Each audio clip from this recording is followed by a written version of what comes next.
in Matthew chapter 5 and verse 10, and it reads, "Blessed are they which are persecuted for righteousness' sake, for theirs is the kingdom of heaven." So blessed are they which are persecuted for righteousness' sake, for theirs is the kingdom of heaven.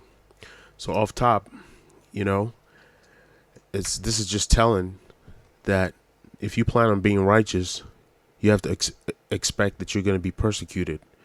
Expect that people are not going to like you. People are just,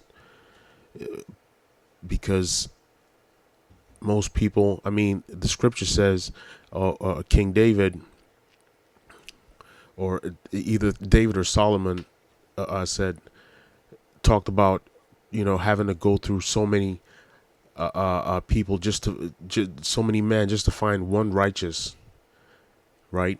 I think it was 1,000 that he had to go through in order to find one righteous man. And for a woman, he wasn't able to find a righteous woman. It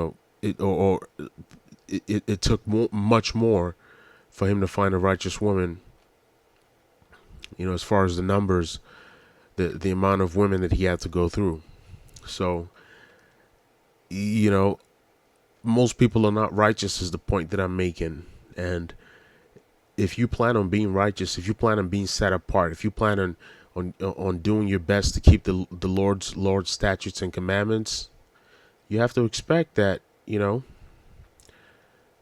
going to be persecuted. You're not going to be liked off top. That's just the way it's going to go. This is the book of Luke, chapter 14, verse 28. And it reads, "For which of you, intending to build a tower, sitteth not down first, and counteth the cost, whether he have sufficient to finish it?" Right? So if you want to build a house, you want to build a tower, you want to build whatever it is that you want to build, you have to take into consideration the possible consequences, the possible outcome.